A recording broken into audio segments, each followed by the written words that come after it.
अस्सलाम वालेकुम। बिस्मिल्लाहिर्रहमानिर्रहीम।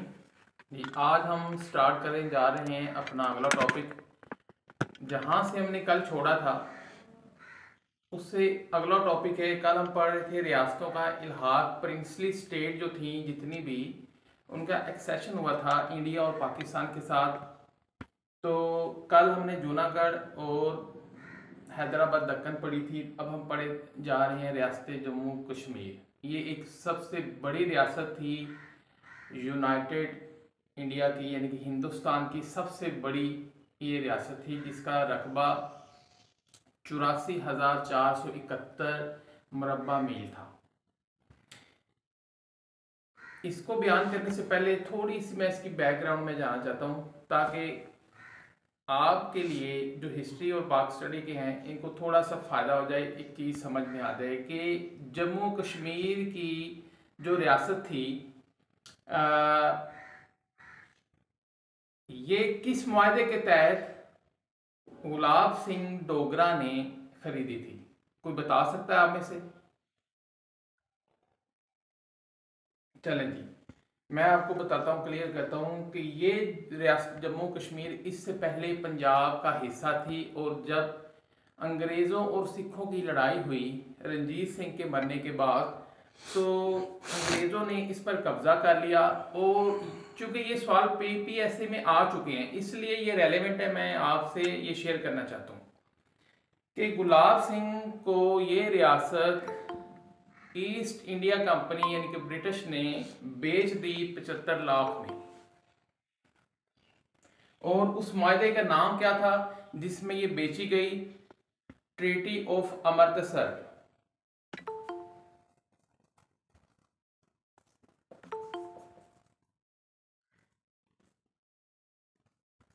Treaty of Amritsar. अमृतसर यानी कि मुआहदा, एक ट्रीटी के हिसाब से ये जो थी गुलाब सिंह, राजा गुलाब सिंह जी,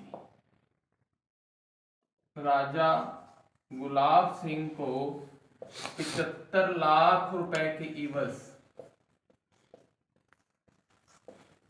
फरोख्त कर दी गई। अब इसमें जो एक चीज याद रखनी है,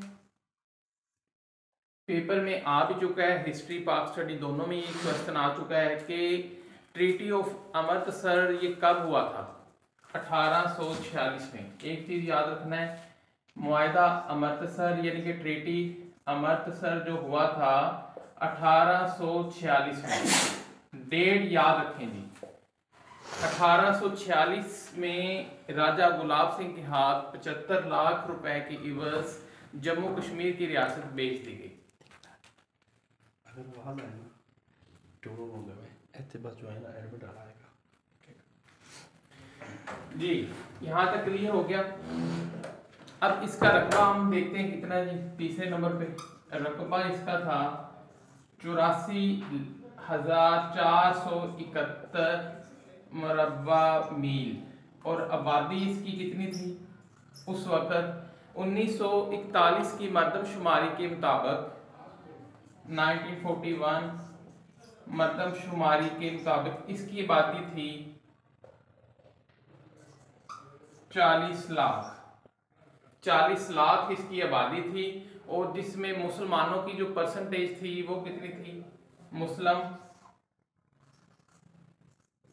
77%। ये चीज़ें आपने ज़हन में रखनी है कि पार्टीशन के वक़्त इसकी आबादी 40 लाख से ऊपर थी, जिसमें मुस्लिम जो आबादी थी, पॉपुलेशन, वो 77% थी, बाकी हिंदू थे, सिख थे। अब आते हैं जी इसकी एनेक्सेशन की तरफ, कि ये जब पार्टीशन के वक़्त दूसरी स्टेट्स की तरह माउंटबेटन ने जो राजा हरि सिंह, हाँ जी, Raja Hari who was the nawab और raja of Azad Jammu Kashmir at the time of partition, तो उसका नाम था राजा हरि सिंह।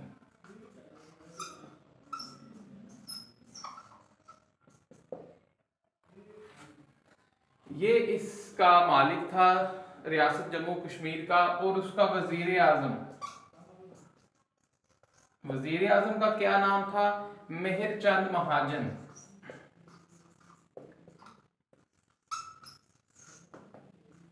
ये दो चीजें बड़ी अहम है, ये याद करना है। द लास्ट रूलर, अगर क्वेश्चन आए पेपर में who was the last ruler of Jammu and Kashmir, तो आपने कहना है Hari Singh. Raja Hari Singh was the last ruler of Jammu and Kashmir. And who was the prime minister of Jammu Kashmir at the time of partition, तो आपका जवाब होगा मेहर चंद महाजन। मेहर चंद महाजन ये वजीर आजम था उस वक्त। गांधी जी ने 1 अगस्त को 1947 को कश्मीर का दौरा किया।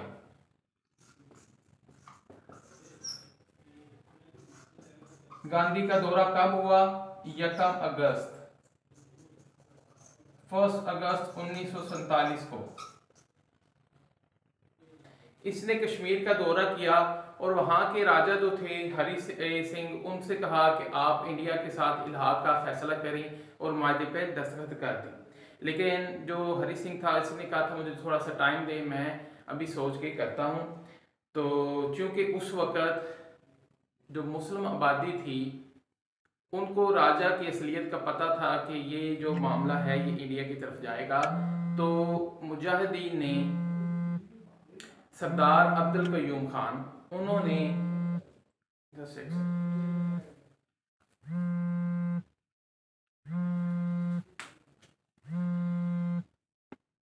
जी सरदार अब्दुल कयूम खान जो थे, इनकी सरबराही में मुजाहिदीन ने जो राजा हरि सिंह की फौजें थी उनके खिलाफ लड़ना शुरू कर दिया और इस तरह ये जो मामला था ये खटाई में पड़ गया। और जो पूंछ एक इलाका है कश्मीर के अंदर, वहाँ के जो ट्राइबल एरियाज के लोग थे उन्होंने भरपूर हिस्सा लिया इस जंग में राजा की फौज के साथ। तो इस तरह उन्होंने एक हिस्सा आज़ाद करवा लिया, जो जिसको हम आज आज़ाद कश्मीर कहते हैं। आज़ाद कश्मीर कब आज़ाद हुआ था? 24 अक्टूबर, ये एक अहम डेट है, याद रखें, 24 अक्टूबर 1947 को। जी नीचे तक नजर आ रहा है?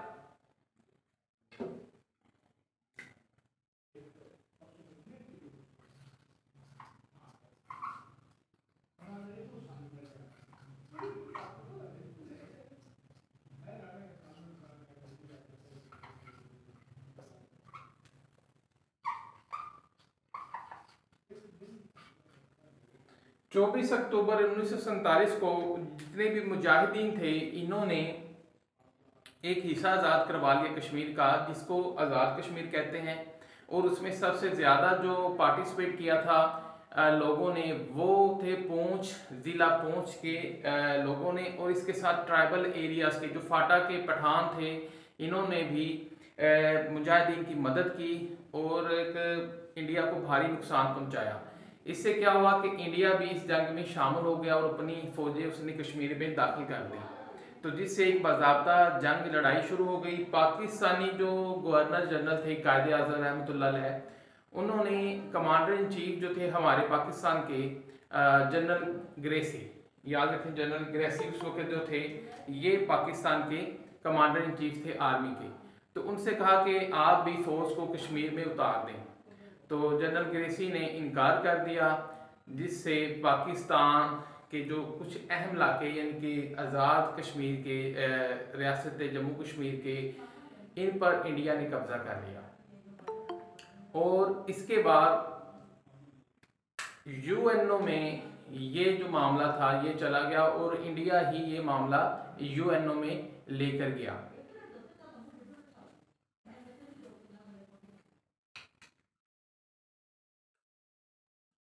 जी यहां तक नजर आ रहा है जी? ये अरेज कर दो इसको।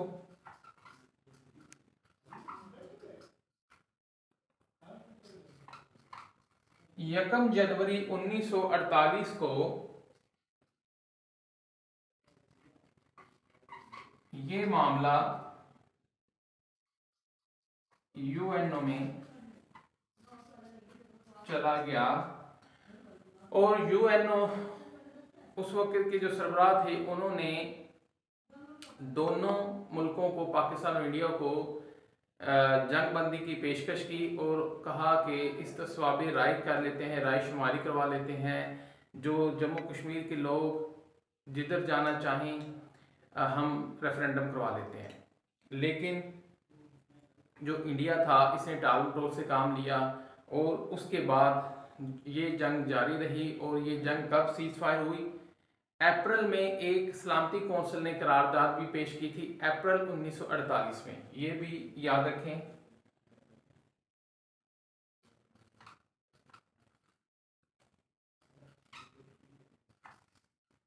अप्रैल 1948 में सलामती कौंसिल ने करारदाद पेश की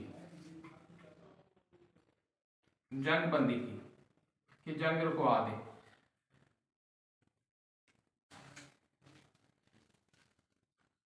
और आखिरकार 1 जनवरी 1949 को जंग बंदी हुई, यानी कि सीज फायर। ये सवाल पेपर में आ चुका है गालबन 2021 या 22 के पेपर में, लेक्चरर हिस्ट्री में, कि सीज फायर कब हुआ था कश्मीर में। तो 1 जनवरी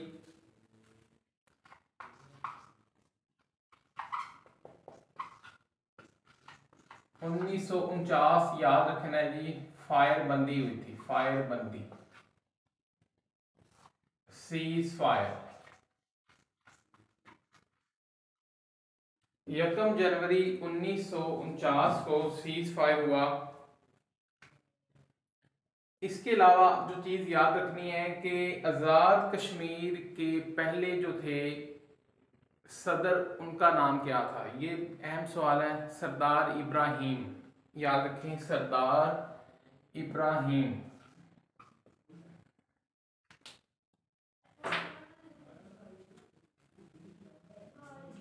ये बोर्ड मार्कर नहीं चाह रहा, जस्ट 1 मिनट।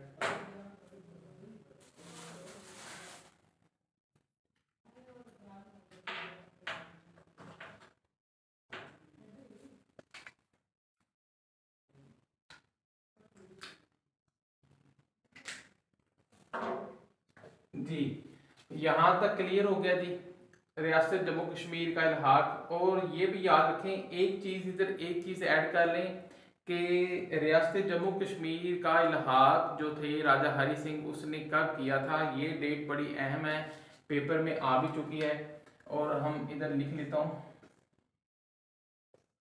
26 अक्टूबर 1947 को हरि सिंह ने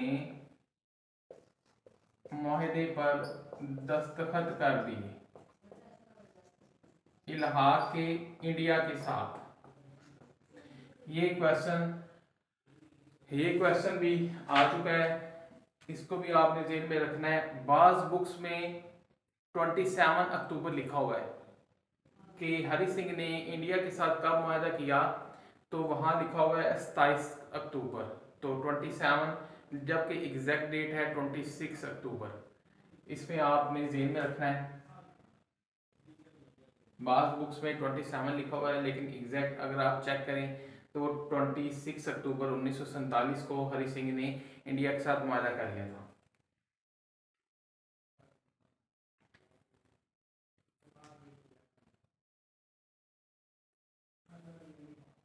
जी, अब हम चलते हैं जी आगे नेक्स्ट अपने टॉपिक की तरफ।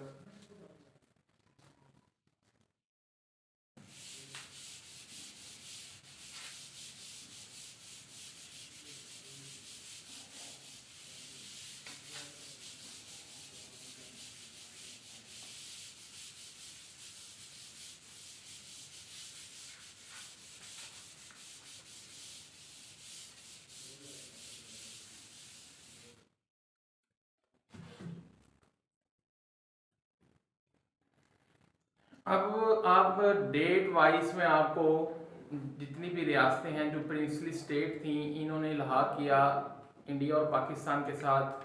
ये एक अहम सवाल है, अहम टॉपिक है, ये मैं लिख देता हूँ आपको। आपने डेट याद रखनी है, ये पेपर में आ सकती हैं, अहम है, इसलिए इसका याद करना ज़रूरी है। हैदराबाद दक्कन जी, सबसे पहले जूनागढ़ 9 नवंबर 1947।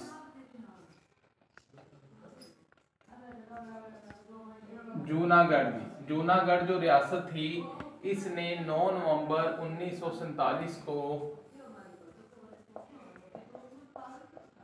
इंडिया के साथ इल्हाक किया, रियासत जूनागढ़ थी। उसके बाद आ गई रियासत हैदराबाद दक्कन। 18 सितंबर 1948 को इसने भी इंडिया के साथ इल्हाक किया, हैदराबाद।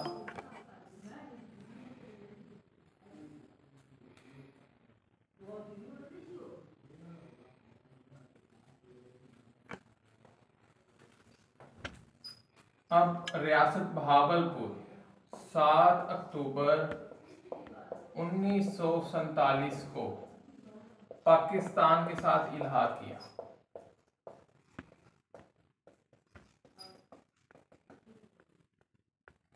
अच्छा जी, एक क्वेश्चन आया था एक पेपर में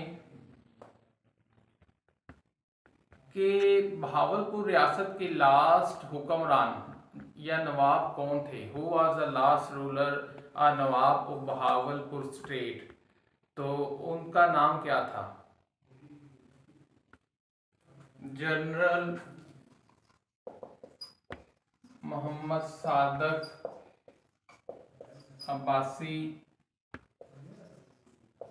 पंजम, यानी कि 5th जनरल मोहम्मद सादिक अब्बासी पंजम, ये लास्ट रूलर थे, आखिरी नवाब थे बहावलपुर स्टेट के। इनका नाम याद रखेंगे। बहावलपुर स्टेट 7 अक्टूबर 1947 को पाकिस्तान में शामिल होगी। इसके अलावा खैरपुर 15 अगस्त 1947 को, खैरपुर रियासत जो थी 15 अगस्त 1947 को ये भी पाकिस्तान के साथ शामिल हो गई।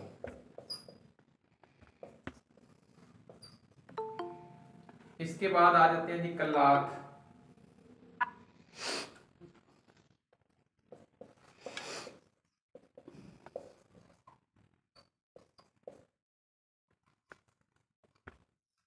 रियासत कल्लात जो थी वो 31 मार्च 1948 को ये भी पाकिस्तान के साथ शामिल हो गई। उसके बाद आ गई रियासत खैरपुर। खैरपुर हो गई थी कल्लात भी, लसबेला 17 मार्च 1948।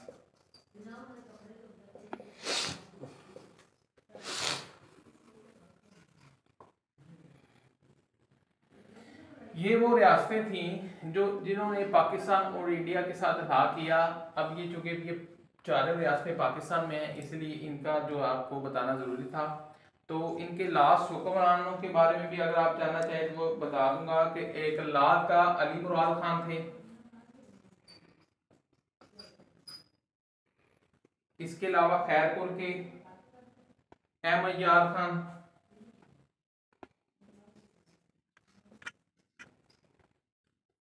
ये लास्ट रूलर या लास्ट नवाब थे जो पाकिस्तान में थे, जिन्होंने इल्हाक किया, एनेक्सेशन किया पाकिस्तान के साथ। ये हमारा आज का जो टॉपिक था, यानी कि कल जिसे हम कंटिन्यू रखा था, ये रियासतों का इल्हाक, ये कंप्लीट हो गया।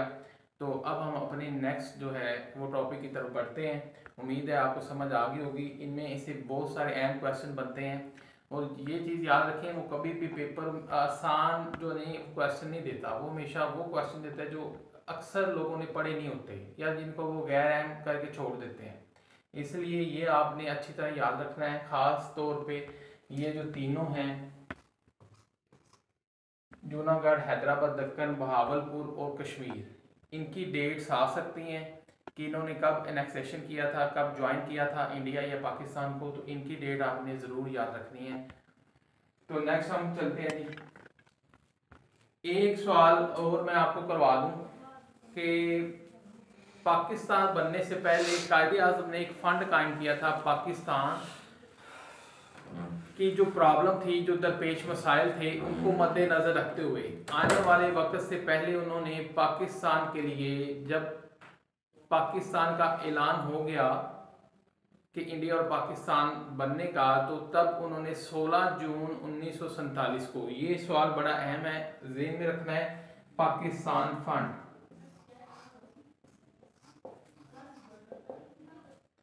सवाल आ सकता है कि पाकिस्तान फंड कब कायम हुआ, पाकिस्तानी फंड या पाकिस्तान फंड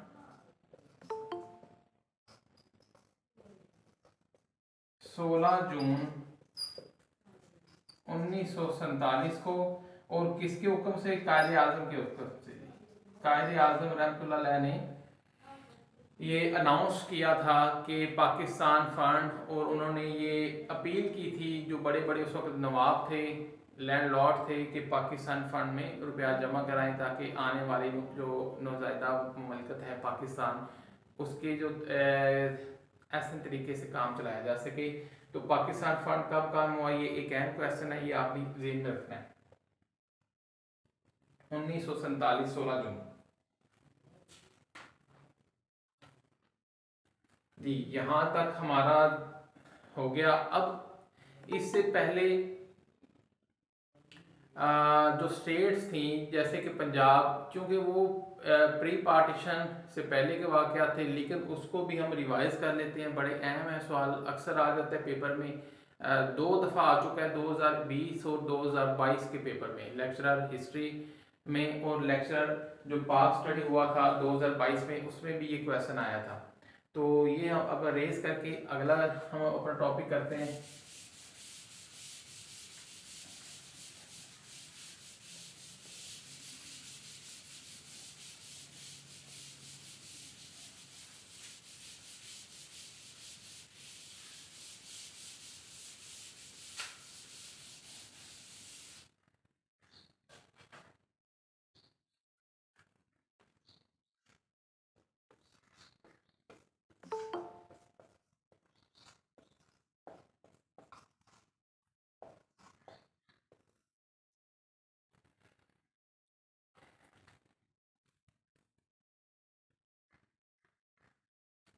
जी, आपको याद होगा कि जब पाकिस्तान अमाज वजूद में आया तो जितनी भी पाकिस्तानी सूबे थे तो उनको ये कहा गया कि आप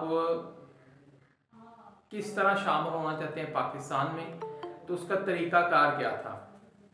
तो ये सवाल जो सबसे पहले मैं लिखने जा रहा हूँ, ये पीपीएससी के पेपर में बहुत दफ़ा आ चुका है कि सूबा सरहद और जो सेलट है, जो बंगाल का एक इलाका था, वो किस तरह पाकिस्तान में शामिल हुए।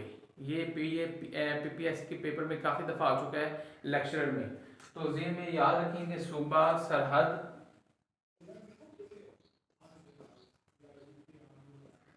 और सेलट, यानी कि ये बंगाल का इलाका था, इनमें रेफरेंडम हुआ था। रेफरेंडम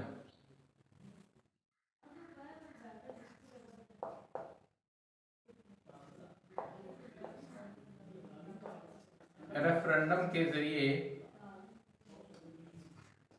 पाकिस्तान में शामिल हुए।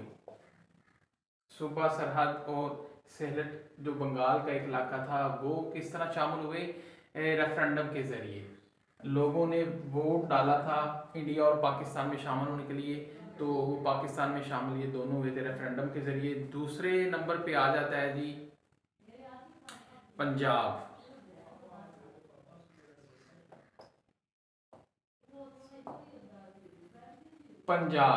पंजाब में क्योंकि उस वक्त किसकी हुकूमत थी? कोलिशन गवर्नमेंट थी, कांग्रेस की हुकूमत थी। तो पंजाब और जो था बंगाल, इनकी जो सूबाई असम्बलियाँ थी, इन्होंने तकसीम पे, यानी कि इलाकों को तकसीम पे जोर दिया, करारदाद पेश की। पंजाब और बंगाल ने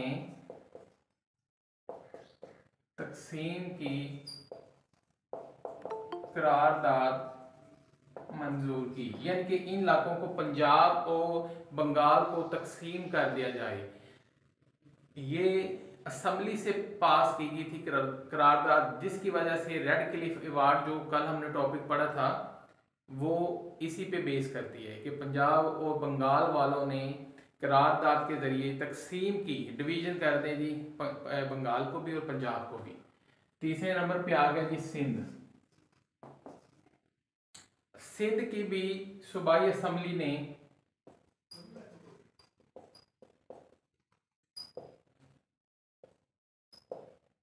करारदाद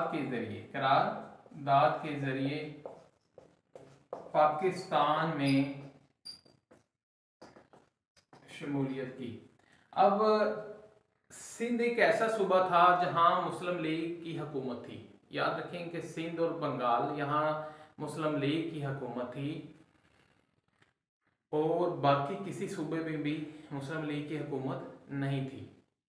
सिंध के जितने भी प्रोविंशियल असम्बली थी उनके जो मेंबर्स थे उन्होंने पाकिस्तान में शमूलियत के लिए करारदाद पेश की और उसको पास कर लिया गया। इस तरह सिंध जो था पाकिस्तान का इलाका बन गया। चौथे नंबर पे रह गया जी बलोचिस्तान। अब बलोचिस्तान, एक तो ये क्वेश्चन और एक ये क्वेश्चन, ये दोनों क्वेश्चन ही बड़े अहम है, ये आ भी चुके हैं पीपीएससी में लेक्चर्स में। तो बलोचिस्तान के लोगों में किस तरह हुआ था? बलोचिस्तान में शाही जिरगा और म्यूनिसिपल कमेटी के मेंबरान ने पाकिस्तान के हक में फैसला किया। अब बलोचिस्तान में शाही जो जिरगा था उसके ज़रिए और जो म्यूनिसिपैलिटी के मेंबर्स थे उनके ज़रिए उन्होंने पाकिस्तान के हक में फैसला कर दिया कि हम पाकिस्तान के साथ शामिल होना चाहते हैं। और ये दो क्वेश्चन बड़े अहम हैं, ये अक्सर आ जाते हैं, इसलिए इसका आपको बताना ज़रूरी था कि सूबा सरहद और सैलेट में क्या हुआ था? रेफरेंडम हुआ था। सूबा सरहद का अक्सर सवाल आ जाता है कि ये कैसे पाकिस्तान में शामिल हुए, तो आपने बताना कि ये रेफरेंडम के ज़रिए, और बलोचिस्तान में कैसे? शाही जिरगा और म्यूनिसिपैलिटी मेंबर्स के ज़रिए। ये एक अहम टॉपिक था। इसके अलावा जी एक चीज़ और याद रखें, सूबा सरहद में बहुत ही अहम क्वेश्चन है कि सूबा सरहद में उस वक़्त किसकी हुकूमत थी? जब पाकिस्तान बना उस वक़्त सूबा सरहद में डॉक्टर ख़ान की हुकूमत थी। और ये बड़ा एक अहम सवाल है, अक्सर पेपर में भी आ गया। डॉक्टर ख़ान की हुकूमत को कब बरतरफ किया गया था? उस वक़्त का वज़ीर आला डॉक्टर मोहम्मद ख़ान था सूबा सरहद का।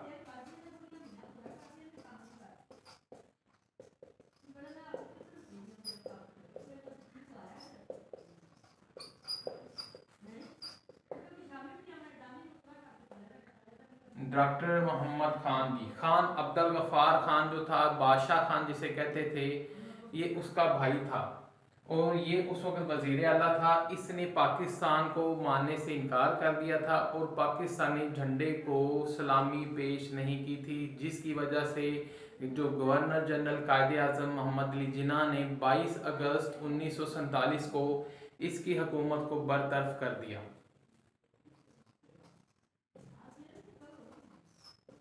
22 अगस्त 1947 को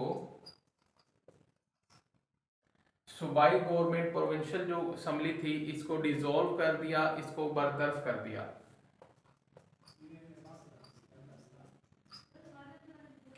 और वजीर आला नया बनाया गया खान अब्दुल कयूम खान।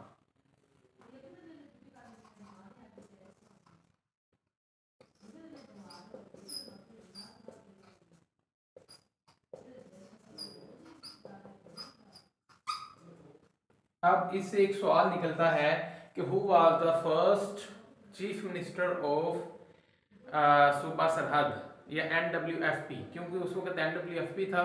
तो उस वक्त कौन पहला जो था चीफ मिनिस्टर था, तो वो आपने याद रखना है अब्दुल कयूम खान। अब्दुल कयूम खान पाकिस्तान के जो सूबा सरहद है उसके पहले वजीर आला थे। डॉक्टर खान, ये आपने याद रखना है, इसकी हुकूमत को डिसॉल्व कर दिया था कायदे आज़म ने एज अ गवर्नर जनरल, क्योंकि उनके पास पावर थी, उन्होंने ये इसको बरतरफ कर दिया।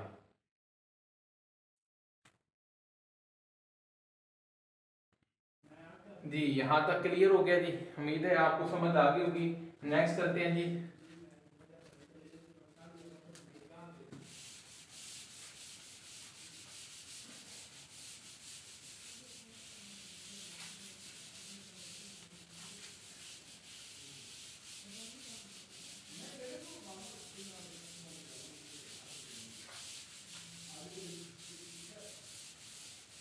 असल में अब मैं डीपली नहीं जा रहा, ना टॉपिक इतने डीपली पढ़ाता हूँ, सिर्फ अहम अहम क्वेश्चन निकाल के वो आपसे शेयर करता हूँ, कुछ जिनके आने के ज़्यादा चांसेस हैं, जो आ सकते हैं। तो डॉक्टर खान के हवाले से मुझे एक चीज़ और याद आ गई कि जो कश्मीर था, रियासत जम्मू कश्मीर, ये जब गांधी जी और खान अब्दुल गफ्फार खान, बादशाह खान का बहुत दोस्ती थी आपस में, तो वो है भी कांग्रेस में थे। तो उन्होंने, उनका एक ख्याल था कि कश्मीर चूँकि सरहद के साथ इंडिया का कोई लिंक नहीं था, कोई ज़मीनी रास्ता नहीं था, तो उन्होंने खान अब्दुल गफ्फार खान को ये शह दी, उसको उकसाया कि किसी तरीके से भी सरहद को पाकिस्तान में शामिल ना होने दिया जाए। इस तरह उनका राब्ता इंडिया का यानी कि राब्ता सरहद से हो सकता था कश्मीर के ज़रिए से। तो लेकिन ये साजिश नाकाम हुई। पख्तूनस्तान यानी कि जो पठानस्तान, वो चाहते थे कि ये हम बना दें सूबा, अपना एक लहदा सूबा सरहद को पख्तूनस्तान। उस वक़्त की बात है 1947 से पहले।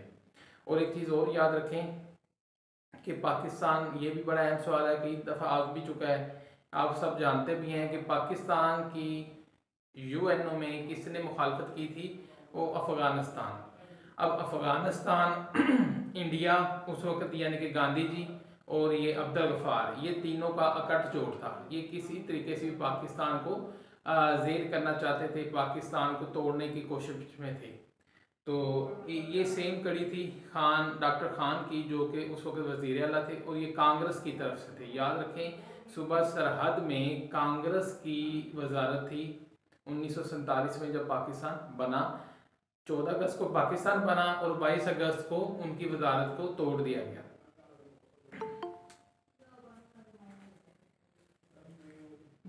ज्वाइन कर लें जी।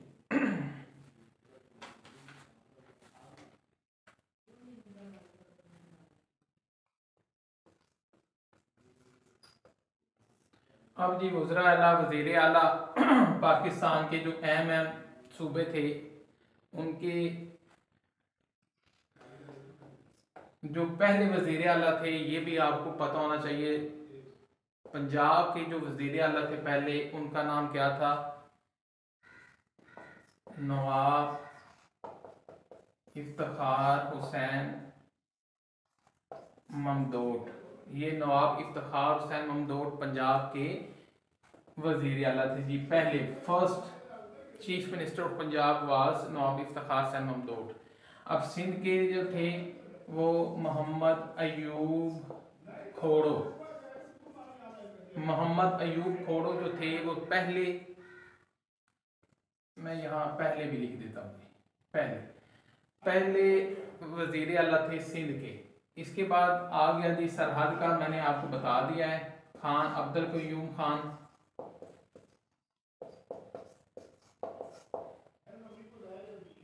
उसके बाद बंगाल के ख्वाजा नाज़मुद्दीन।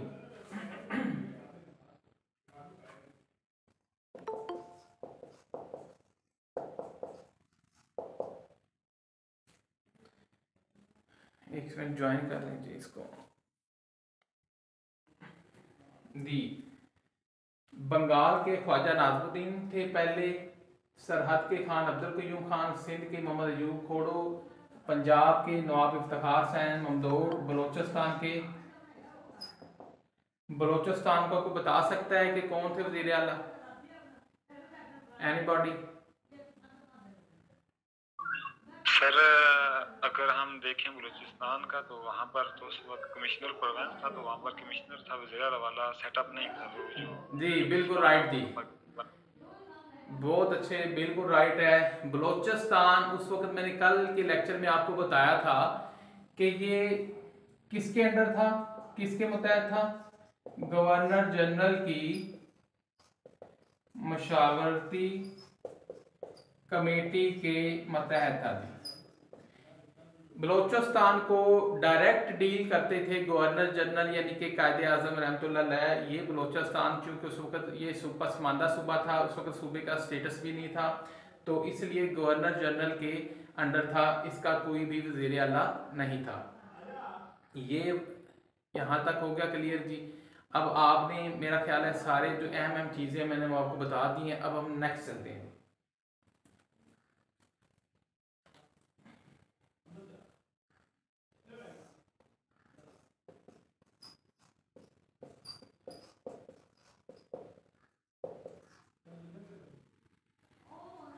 अब जी पाकिस्तान बनने के थोड़ी देर बाद ही सबसे जो पहला तनाज़ा कश्मीर के बाद हुआ वो नहरी पानी का तनाज़ा था।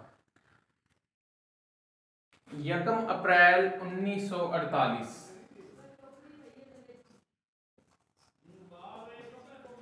1 अप्रैल 1948 को इंडिया ने पानी बंद कर दिया। पाकिस्तान में जो पानी दाखिल होता था सतलुज की तरफ से, रावी की तरफ से और दूसरे बाकी दरियाओं सिंध की तरफ से, चनाब, जेलम, ये पानी बंद कर दिया। याद रखें कश्मीर से 3 दरिया निकलते हैं, चनाब, जेलम और सिंध। ये कश्मीर से होकर आते हैं, जम्मू कश्मीर से। तो इंडिया ने क्या किया कि बदला लेने के लिए जो जंग हो रही थी कश्मीर के अंदर, तो उसने सबसे पहला काम ये किया कि 1 अप्रैल 1948 को पाकिस्तान में जो पानी दाखिल होता था वो बंद कर दिया। और इसी तरह ईस्टर्न ग्रे बहावलपुर में जो एक नहर है ईस्टर्न ग्रे जो कि बीकानेर की तरफ से आती थी, उसका पानी भी बंद कर दिया।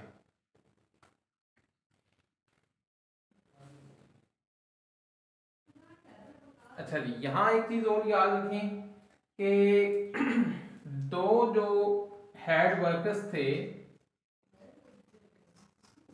यानी कि हेड थे, एक दरिया रावी पे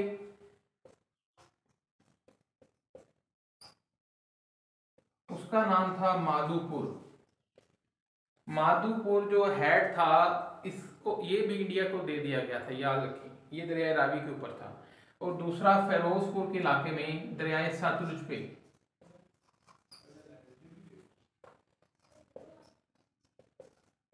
फिरोजपुर हेड वर्कर्स ये भी इंडिया को दे दिए गए और यहाँ से हमारा पानी बंद कर दिया गया। अब पानी नहीं आता था पाकिस्तान में, जिससे क्या हुआ कि जो किसान थे वो बड़े परेशान हो गए, फसलों के लिए पानी नहीं था। जिससे क्या हुआ कि जो लियाकत अली खान थे इन्होंने एक वफद भेजा इंडिया में, चौधरी मोहम्मद अली की क़यादत में, जो सेक्रेटरी जनरल थे पाकिस्तान के पहले, जैसे कि मैंने कल बताया है। तो उन्होंने गुफ्तो शनीद के बाद ये बिल आखिर मई 1948 गालबन 4 मई है, 4 मई 1948 को 4 मई 1948 को पानी बहाल कर दिया गया। अब ये सवाल एक अहम सवाल है, अक्सर लोगों को नहीं पता होता कि इंडिया ने पाकिस्तानी पानी कब बंद कर दिया। तो 1 अप्रैल 1948 को और दोबारा कब जारी किया? 4 मई 1948 को। ये डेट्स आपने दो याद रखनी है। नहरी पानी का जो तनाज़ा था, ईस्टर्न ग्रे बहावलपुर में एक नहर है ईस्टर्न ग्रे, उसका पानी भी बंद कर दिया था।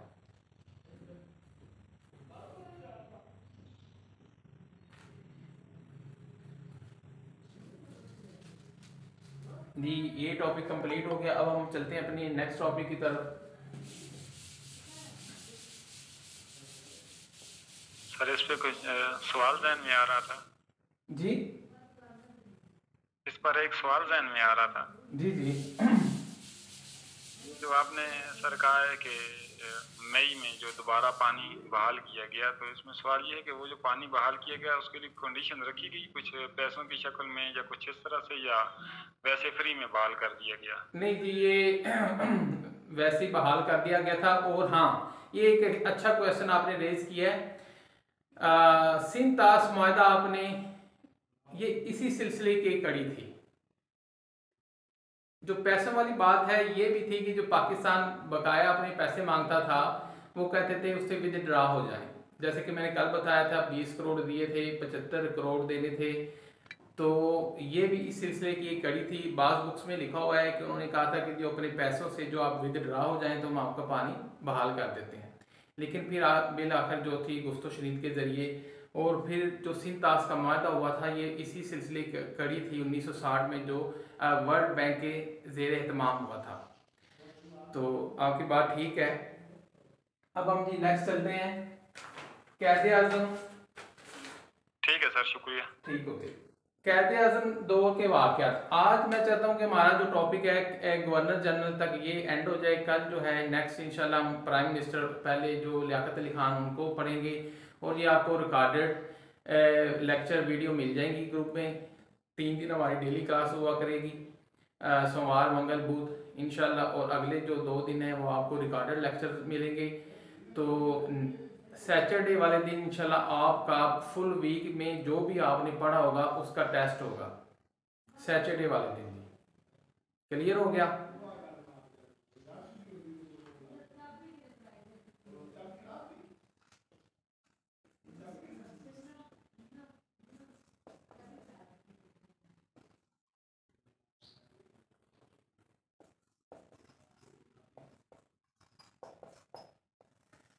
ये कुछ मुतफरक क्वेश्चन है जो कि बाज़ बात बन जाते हैं, पेपर में भी आए हुए हैं इनमें से कुछ, इसलिए इसका मैं समझता हूँ करवाना बहुत ज़रूरी है।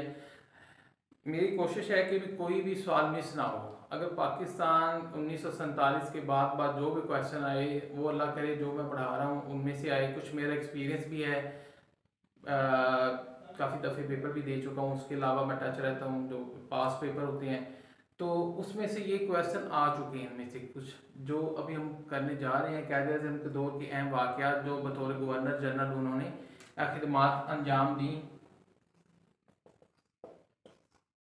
तो एक चीज़ याद रखें, सबसे शॉर्ट टेन्योर किसका था बतौर गवर्नर जनरल का, ये सवाल पेपर में आ चुका है। तो कैद आज़म मोहम्मद अली जिन्ना का सबसे छोटा पीरियड टाइम जो था वो बतौर गवर्नर जनरल कैद आज़म का था जी।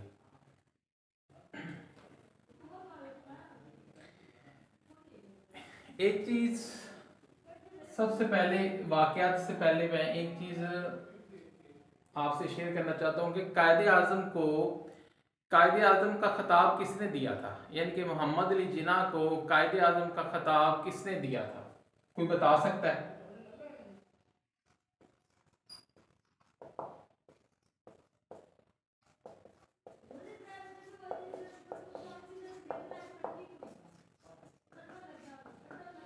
जी, एनीबॉडी जी टेल मी प्लीज। अगर कोई से को पता है तो बता दें, नहीं पता है तो भी बता दें।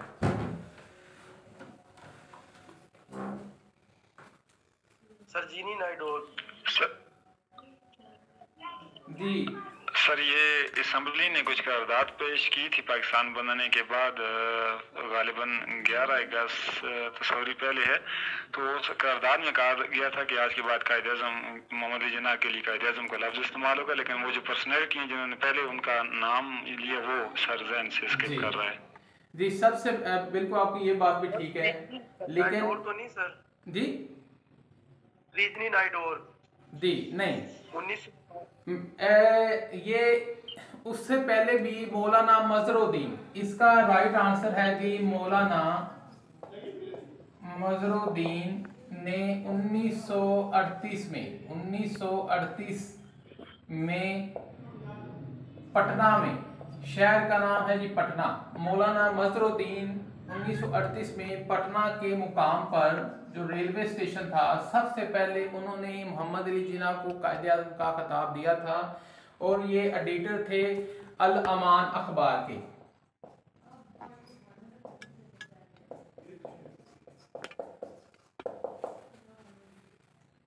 अल अमान अखबार के एडिटर थे मौलाना मजरुद्दीन। ये क्वेश्चन याद रखें कि सबसे पहले कायदे आज़म को कायदे आज़म का खिताब 1938 में मौलाना मजरुद्दीन ने दिया, जो कि अखबार एडिटर थे अल अमान अखबार के पटना शहर के अंदर। सर ये इंटरप्शन के लिए सॉरी, ये जो भाई हैं हाफिज भाई, इन्होंने कहा है कि नेडो कुछ नाम लिए हिंदू का ना, तो वो जो हिंदू था उसने कायदे आज़म को हिंदू मुस्लिम सफीर का खिताब दिया था, जो 1916 में उन्होंने एक लखनऊ पैक्ट मुस्लिम लीग और कांग्रेस के दरमियान करवाया था ना। जी बिल्कुल ठीक है सर। सरोजनी नायडू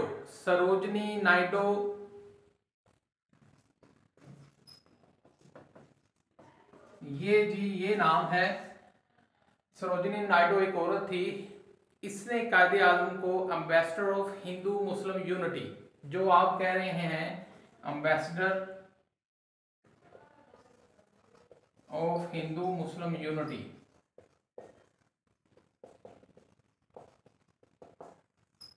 सबसे पहले इसने खिताब जो दिया था कायदे आज़म को ambassador of Hindu Muslim unity Sarojini Naidu ने दिया था। और कायदे आज़म को खिताब यानी कि मोहम्मद अली जिन्ना को कायदे आज़म का खिताब ये याद रखें मौलाना मजरुद्दीन ने दिया था। ये क्वेश्चन पेपर में आ चुका है लेक्चरर पाक स्टडी।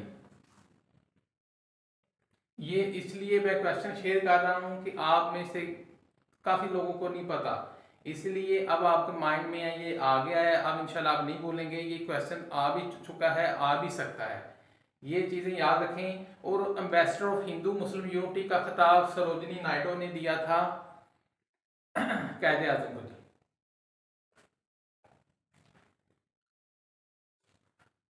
अच्छा, एक और सवाल बड़ा अहम है कि आपने वो एक कोटेशन सुनी है कि अगर कांग्रेस में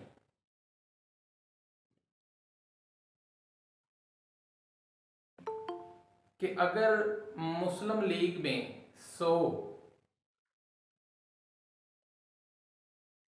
अगर मुस्लिम लीग के पास 100 गांधी और 200 अबुल कलाम आज़ाद हों, मौलाना अबुल कलाम आज़ाद हों, और कांग्रेस के पास सिर्फ एक कायदे आज़म होते, तो इंडिया कभी भी डिवाइड ना होता।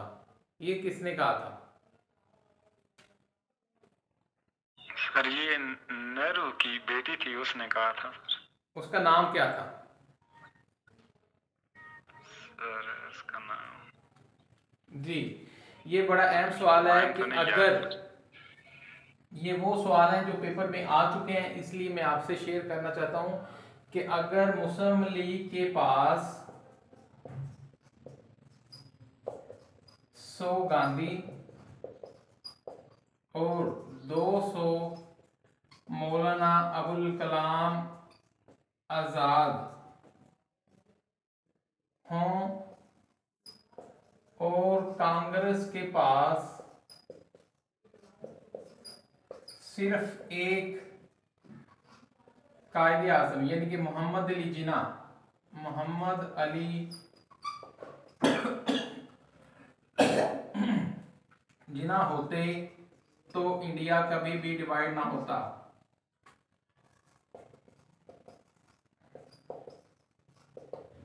ये कहा था विजय लक्ष्मी पंडित। इसका जवाब सुन लें, विजय लक्ष्मी पंडित।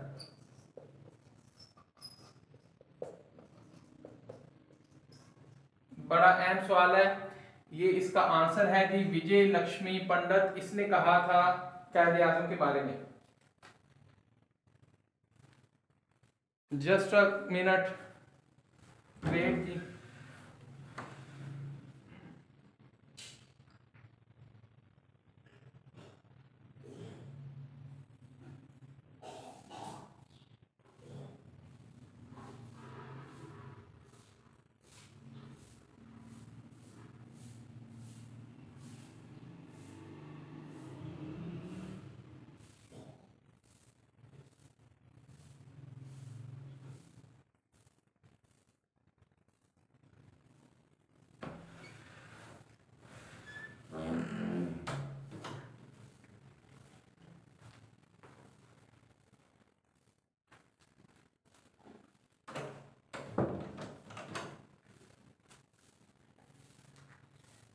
अब जी चलते हैं कायदे आज़म के गवर्नर जनरल में जो वाक़यात हुए सियासी वाक़यात। पहले तो मैंने आपको बता दिया कि सबसे पहला वाक़या हुआ था कि जो सूबा सरहद थे उसके वज़ीर आला डॉक्टर ख़ान को हटा दिया गया और उनकी जगह खान अब्दुल क़य्यूम खान को वज़ीर आला बनाया गया। इसके बाद आ जाते हैं सूबा सिंध में। सूबा सिंध में जो मुस्लिम लीग की हुकूमत थी उनके वज़ीर आला थे अयूब खोड़ो, मोहम्मद अयूब खोड़ो। ये भी कुछ अरसे के बाद, कुछ महीनों के बाद इनके मामला जो थे डिस्टर्ब हो गए और उन पर करप्शन का इल्ज़ाम लग गया। तो कायदे आज़म ने कमेटी बनाई और इस तरह अयूब खोड़ो को भी वजारत से हटा दिया गया। इसके अलावा कायदे आज़म ने जस्ट एक मिनट 1 जुलाई उससे ये अरेज कर दूं, 1 सेकंड सिर्फ।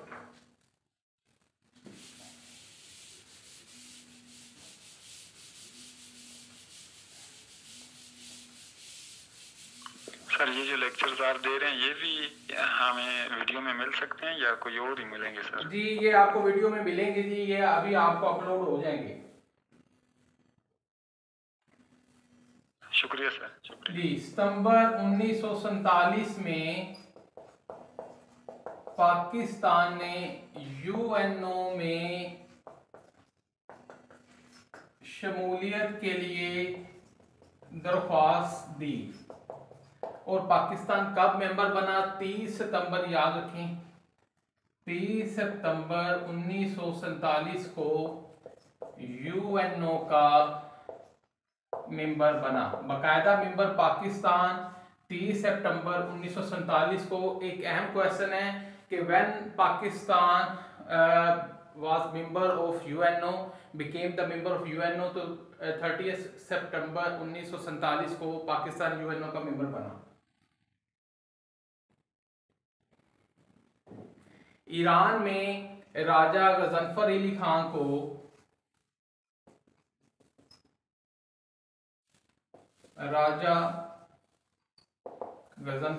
खान को सफीर बनाकर भेजा गया। ये याद रखें, गजनफर अली वही थे जो कि मिनिस्टर थे फूड और हेल्थ के, जो कल हमने पढ़ा था फर्स्ट कैबिनेट ऑफ पाकिस्तान में गजनफर अली खान को वजारत से हटाकर ईरान में सफीर बना दिया गया था। और ईरान ही वो वाहिद मुल्क था जिसने सबसे पहले पाकिस्तान को तस्लीम किया था और अफगानिस्तान ही वो वाहिद मुल्क था जिसने पाकिस्तान को तस्लीम नहीं किया था। ये क्वेश्चन भी पीपीएससी में काफ़ी दफ़ा रिपीट हो चुका है कि वो कौन सा मुल्क है जिसने यूएनओ में पाकिस्तान को कबूल नहीं किया था, माना नहीं था, तो वो था अफगानिस्तान। और ये भी क्वेश्चन आ चुका है कि वो कौन सा मुल्क है जिसने सबसे पहले ही कबूल किया, माना, पाकिस्तान को तस्लीम किया, वो था ईरान। 1 जुलाई 1948 को स्टेट बैंक ऑफ पाकिस्तान का इफ्तिताह किया जी कायदे आज़म रहमतुल्लाह अलैह ने। ये भी कायदे आज़म के दौर के वाक़यात हैं। ये सवाल अहम है, ये भी याद रखें कि स्टेट बैंक कब बना? 1 जुलाई 1948 को।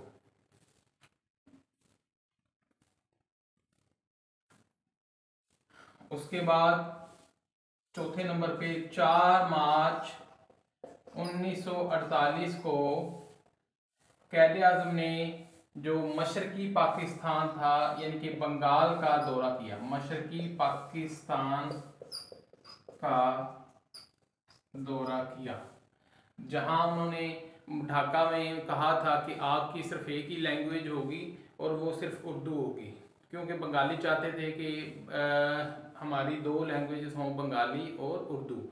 लेकिन कायदे आज़म ने कहा था कि सिर्फ एक ही आपकी कौमी ज़बान होगी, नेशनल लैंग्वेज, वो उर्दू होगी।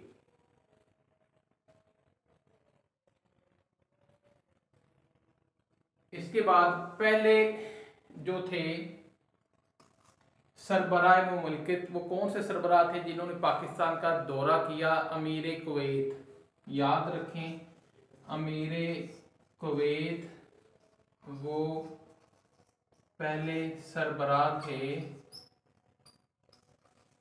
जिन्होंने पाकिस्तान का दौरा किया सितंबर 1947 में। सितंबर 1947 पाकिस्तान बनने के ठीक एक महीने बाद ही अमीर कुवैत वो पहले बैरूनी सरबराह थे मुमलिकत जिन्होंने पाकिस्तान का दौरा किया। और कायदे आज़म की वफात का आपको पता है 11 सितंबर 1948।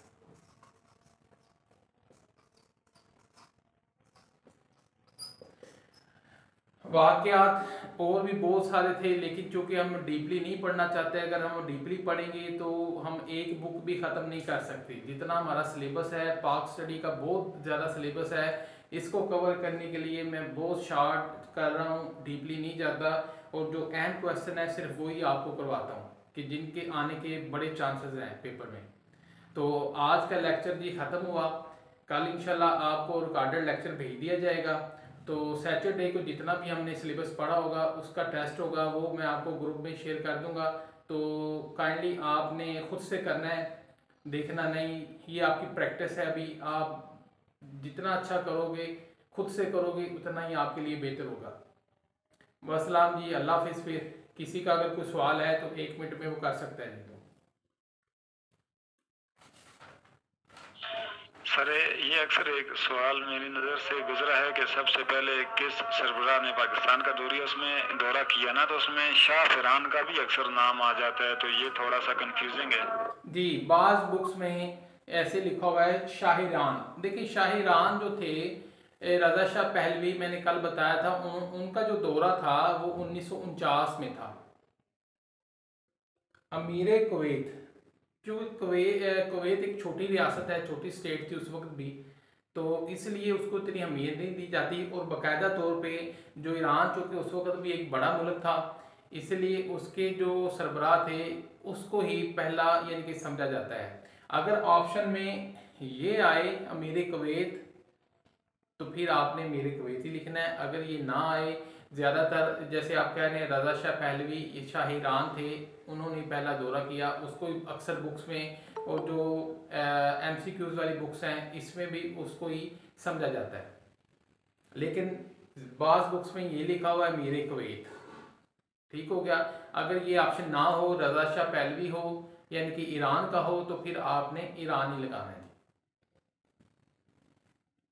सर अगर दोनों आ जाए तो। अस्सलाम वालेकुम सर। वालेकुम सलाम जी। सर ये जो पहले 2 लेक्चर हुए हैं वो रिकॉर्डेड वो तो नहीं है मेरे अभी मिले? जी वो भी आपको मिल जाएंगे सर। हाफिज़ साहब से आपने जी रब्ता करना है इंशाल्लाह। आप ग्रुप में मैसेज कर दें तो मैं सर से भी कह देता हूँ कि वो जो दोनों ग्रुप है ना लेक्चर, वो आपको सेंड कर देंगे जी। ठीक है सर। बल्कि सर हाफिज़ साहब आ गए इंशाल्लाह, वो आपको ग्रुप में सेंड कर देंगे।